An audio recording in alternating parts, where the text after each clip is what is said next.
नमस्कार साथियों, स्वागत है आप सभी का हमारे यूट्यूब चैनल एसएससी वॉरियर में। उम्मीद करता हूँ आपको इस चैनल में माध्यम से आपको जो कुछ भी पढ़ाया जाए वो आपके एग्ज़ाम में ज़रूर आए और आप कर पाएँ।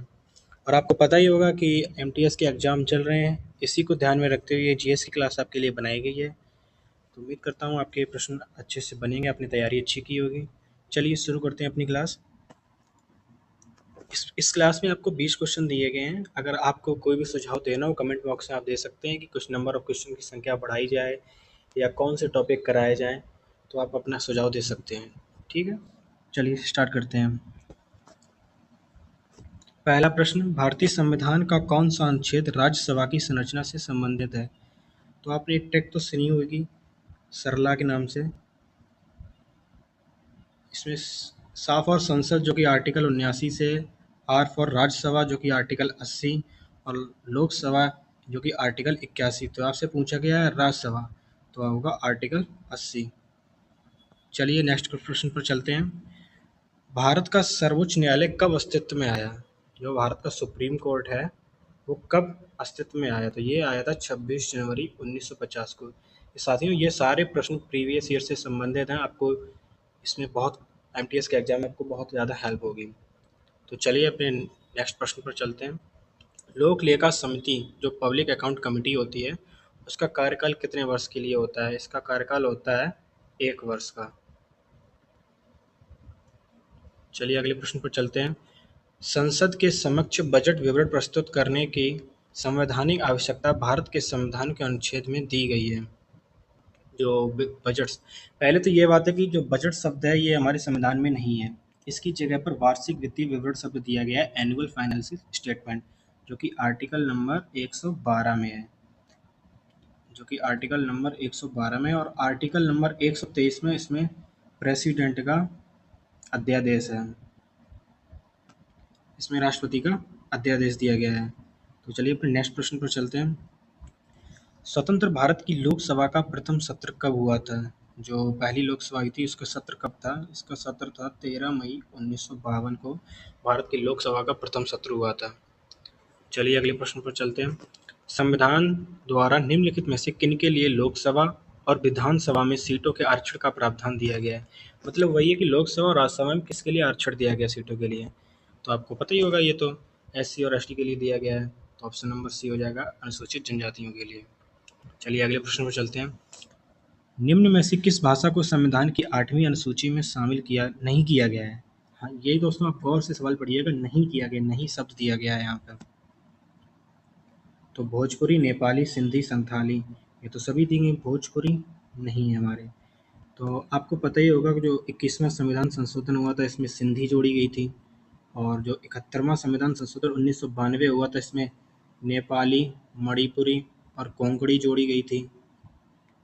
और जो 92 संविधान संशोधन है उसमें बीडीएमएस यानी बोडो, डोंगरी, मैथिली और संथाली जोड़ी गई थी। चलिए नेक्स्ट प्रश्न पर चलते हैं। निम्नलिखित में से किसका गठन भारतीय राष्ट्रपति द्वारा संविधान के अनुच्छेद 280 के तहत होता है? आर्टिकल 280 के तहत तो वित्त आयोग यानी फाइनेंस कमीशन का गठन किया जाता है राष्ट्रपति के द्वारा, और इसका अध्यक्ष वही होता है फाइनेंस मिनिस्टर, यानी जो वर्तमान में निर्मला सीतारमण जी हैं। ठीक है, चलिए अगले प्रश्न पर चलते हैं। और देखिए एसएससी सीजीएल में पूछा गया 2023 में। अगले प्रश्न पर चलते हैं। संविधान का कौन सा अनुच्छेद जीएसटी परिषद की स्थापना से संबंधित है? तो आपको पता ही होगा जीएसटी तुम्हारे लिए कितना महत्वपूर्ण टॉपिक है। जीएसटी ये काउंसिल की बात की गई है, परिषद के बारे में। तो जीएसटी काउंसिल तो आर्टिकल 269 नहीं, सॉरी, आर्टिकल 269 नहीं, आर्टिकल 279 में दिया गया है जीएसटी काउंसिल। और जीएसटी 101वां संविधान संशोधन था। और जीएसटी कब लागू हुई थी? 1 जुलाई 2017 को। 1 जुलाई 2017 को जीएसटी लागू हुई थी। और जीएसटी लागू करने वाला पहला स्टेट कौन सा था? पहला स्टेट था असम और अंतिम स्टेट था जम्मू एंड कश्मीर। चलिए अपने नेक्स्ट प्रश्न पर चलते हैं। निम्नलिखित में से किसके पास 2 या 2 से अधिक राज्यों के लिए सर्वमान्य उच्च न्यायालय स्थापित करने की अधिकार होता है? मतलब जो हाई कोर्ट है उसको 2 या 2 से अधिक राज्यों में अधिक हाई कोर्ट स्थापित करने का अधिकार किसके पास होता है? ये तो संसद के पास होता है, और ये आर्टिकल नंबर शायद 231 में दिया गया है। आर्टिकल नंबर 231 में है कि ये संसद के पास अधिकार होगा कि 2 या 2 से अधिक राज्यों के लिए उच्च न्यायालय स्थापित करना करे। ठीक है, अपने अगले प्रश्न पर चलते हैं। राष्ट्रपति द्वारा किस अवधि के पश्चात वित्त आयोग का गठन किया जाता है? ये तो आपको पता ही होगा, हर 5 वर्ष की समाप्ति पर इसका गठन किया जाता है वित्त आयोग का। चलिए अगले प्रश्न पर चलते हैं। भारतीय संविधान की किस अनुच्छेद के अंतर्गत भारत के उच्चतम न्यायालय के आरंभिक अधिकारिता की व्याख्या की गई है? यानी जो उसके सुप्रीम कोर्ट है, इसकी मूल क्षेत्राधिकार किस आर्टिकल में दिए गए हैं? तो ये आर्टिकल नंबर 131 में दिए गए हैं सुप्रीम कोर्ट के मूल क्षेत्राधिकार। चलिए अगले प्रश्न पर चलते हैं। भारतीय संविधान के अनुच्छेद 356 और 360 किस पर आधारित हैं? जवाब होगा आपातकालीन प्रावधानों पर। 352 नेशनल इमरजेंसी, 356 राष्ट्रपति अभिभाषण और 360 जो कि दिया गया है वित्तीय आपातकाल पर। तो चलिए अपने नेक्स्ट प्रश्न पर चलते हैं।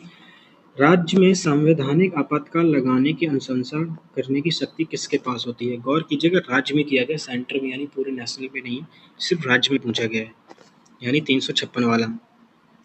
तो इसमें होगा उसी राज्य के राज्यपाल, जिस राज्य में लगाना है उसी राज्य का राज्यपाल। सबसे ज़्यादा किस में लगाएगा राष्ट्रपति शासन? यूपी में लग चुका सबसे ज़्यादा अधिक बार। चलिए अगले प्रश्न पर चलते हैं। 1975 में भारत में आपातकाल की घोषणा के समय भारत के राष्ट्रपति कौन थे? 1975 के समय जो आपातकाल लगाया गया था, नेशनल इमरजेंसी, तब तत्कालीन प्रधानमंत्री इंदिरा गांधी जी थी। उस समय ये किसने लगाया था? तब फखरुद्दीन अली अहमद उस समय राष्ट्रपति थे जिन्होंने ये लगाया था। ये 25 जून 1975 को लगाया था, इसकी डेट हमेशा याद रखना, और ये 21 माह तक चला था। चलिए नेक्स्ट प्रश्न पर चलते हैं। नगर पालिकाओं के सभी चुनाव का अधीक्षण, नियंत्रण और संचालन की जिम्मेदारी किसके पास होती है? तो नगर पालिका के चुनाव कराने की जिम्मेदारी किसके पास होती है? राज्य के निर्वाचन आयोग के पास। चलिए अगले प्रश्न पर चलते हैं।